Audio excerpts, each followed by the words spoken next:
क्या आपने प्रेम विवाह किया है? क्या आपके जीवन में कोई लड़की है या कोई लड़का है जिससे आप प्रेम करते हैं? ये प्रेम जो है वो क्या भ्रम है या सच में है? शरीर का आकर्षण है, वासना है या भ्रम है? इन सब की जानकारी आज मैं आपको अपनी वीडियो में दूंगी।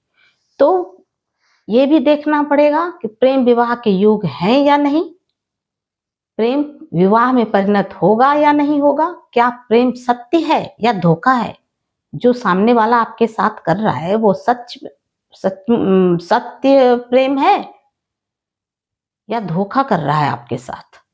इन सब को परखिए, क्योंकि ये सिर्फ शारीरिक आकर्षण पर जो प्रेम टिका है, जो प्रेम हुआ है प्रारंभ, वो कभी भी उसका अंत अस्थायी संबंध में परिवर्तित नहीं होगा। ये बिल्कुल 100% सच बात है। आप हमने बचपन से ही पढ़ा है ना प्रेम के बारे में। सोहिनी महिवाल, लैला मजनू, सीदी फरहाद, इन सब की कहानियां आज भी अमर हैं। प्रेम के दीवाने जो हैं वो आज भी इनका उदाहरण देते हैं। ये कभी प्राचीन समय की बात थी, उस समय भी उन्होंने वो हिम्मत दिखाई थी। लेकिन आज क्या है, प्रेम जो करते हैं वो सच है या नहीं, पहले इसको परखिए कि सामने वाला या सामने वाली जो है वो आपसे सच्चा प्रेम करती है। क्या आपके जीवन के सुख दुख में वो आपका साथ देगी, ये जानना बहुत आवश्यक है। मैं हूं एस्ट्रो वास्तु कंसल्टेंट और मोटिवेशनल स्पीकर कंचना झा, और मेरे YouTube channel astro and vastu पे आप सभी का स्वागत है।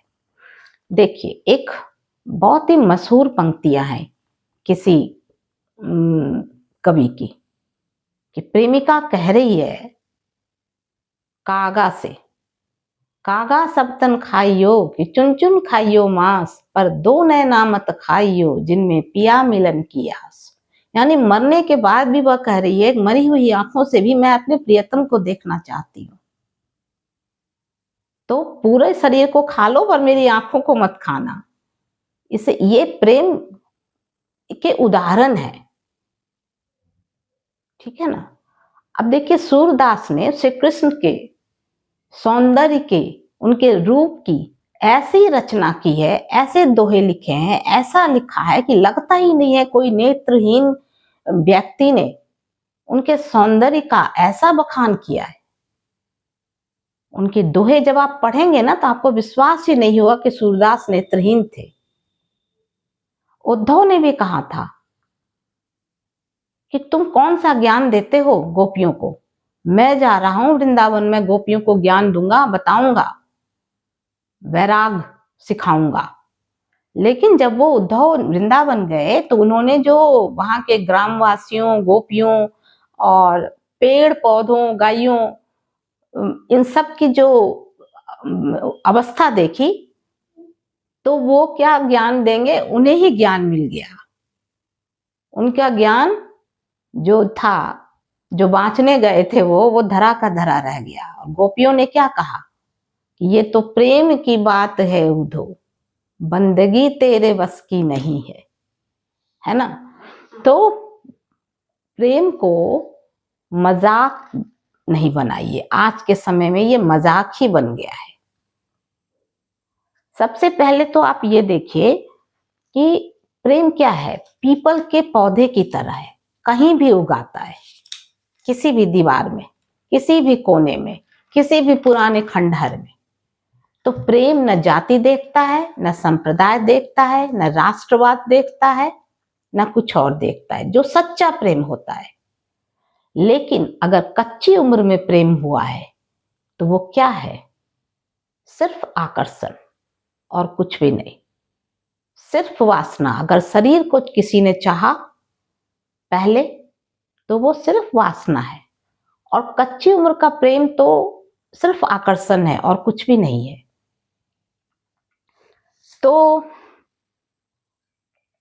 प्रेम में क्या होना चाहिए, समर्पण और सामने वाले का सहयोग करना चाहिए।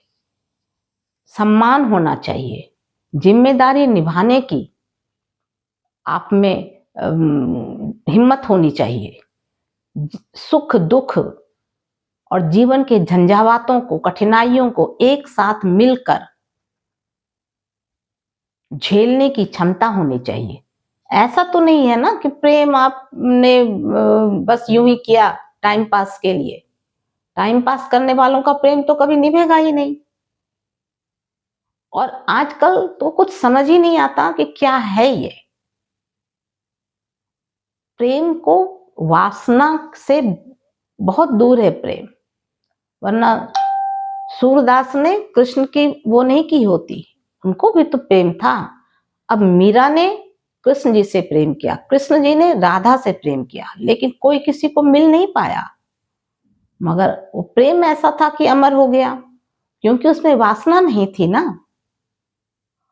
तो जब भी आप कच्ची उम्र का प्रेम क्या होता है, परिणय सूत्र में नहीं बदल पाता। वो सिर्फ एक उम्र का आकर्षण होता है, उम्र का उद्वेग होता है, अपोजिट सेक्स के प्रति अट्रैक्शन होता है, ठीक है। फिर भी जो लोग ये नहीं समझ पाते, जिनके मन में ये बातें नहीं आती हैं, ये सिर्फ शारीरिक आकर्षण है और कुछ नहीं, वही धोखा खाते हैं। अगर आप में हिम्मत है तो प्रेमी या प्रेमिका के साथ सारे दुख सुख निभाने का हिम्मत रखिए और उनके साथ जीवन निभाइए।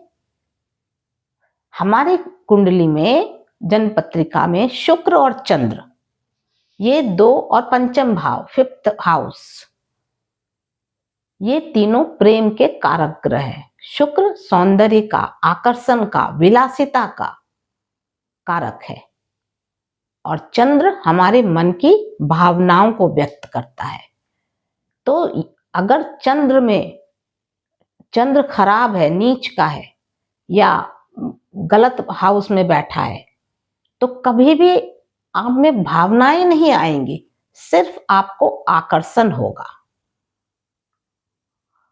और देखिए, जब भी आपकी जन्म पत्रिका में 5th लॉर्ड और 7th लॉर्ड का संबंध वीनस के साथ यानी शुक्र के साथ बनेगा तो प्रेम विवाह होगा। जब भी 5th लॉर्ड 7th लॉर्ड की आपस में युति होगी, यानी एक साथ बैठे होंगे, तो प्रेम विवाह होगा। जब भी 5th लॉर्ड और 7th लॉर्ड एक दूसरे के साथ राशि परिवर्तन करेंगे तो प्रेम विवाह होगा। अगर मंगल की दृष्टि शुक्र पर है तो प्रेम विवाह होगा। लेकिन प्रेम विवाह जो है, शुक्र पहले प्रणय और आकर्षण का वो है, कारक है, ग्रह है, सौंदर्य और विलासिता का भी है। लेकिन अगर वो लग्न में स्थित है या 5th हाउस में स्थित है, तो वो शुक्र सिर्फ अपोजिट सेक्स के प्रति अट्रैक्शन देगा, प्यार में नहीं बदलेगा वो। दूसरी बात, बहुत ही महत्वपूर्ण बात है ये, अगर आपकी कुंडली में मंगल बलशाली है, उच्च का है या अपने मित्र ग्रह के साथ बैठा है, तो आप में हिम्मत होगी परिवार में बताने की, परिवार को मनाने की, समझाने की। लेकिन अगर आपका मंगल अच्छा नहीं है तो आप कभी भी किसी से बता नहीं पाएंगे, अंदर अंदर घुट कर रह जाएंगे। तो आजकल हम लोग क्या देखते हैं, प्रेम विवाह किया, 2-3 बच्चे हो गए, उसके बाद प्रेमी को मार दिया और ये पति को मार दिया और प्रेमी के साथ भाग गए। पत्नी को जहर दे दिया, बच्चों को जहर दे दिया और प्रेमिका के साथ भाग गए। सोनम रघुवंशी को अगर प्यार था तो प्यार निभाना था ना, किसी की हत्या तो नहीं करनी थी। एक जमाने में जब टोटली पुरुष का शासन था, तब स्त्रियों ने बहुत कुछ सीख लिया। लेकिन अभी क्या है, हमारा समाज बहुत सारे नियम बना दिए हैं हमारे समाज ने। आप जब बालिग हो गए तो आप कुछ कर सकते हैं, कीजिए, लेकिन आप में हिम्मत होनी चाहिए ना कि अपने प्रेम के प्रेयसी के साथ, प्रियतम के साथ, प्रेमी के साथ संग निभाने की, जीवन निभाने की। अगर वही नहीं है तो प्रेम ही क्या, बेवजह, बेकार। तो केवल दुविधा, संशय और जिम्मेदारी से भागना प्रेम नहीं है। प्रेम है एक दूसरे का मान सम्मान, एक दूसरे का सहयोग, एक दूसरे के प्रति कर्तव्य, एक दूसरे के प्रति समर्पण और जिम्मेदारियों को निभाना, ये प्रेम है। अगर आपको मेरी वीडियो अच्छी लगी हो तो वीडियो को लाइक और शेयर करना ना भूलें और साथ ही मेरे चैनल को सब्सक्राइब करें। Thank you.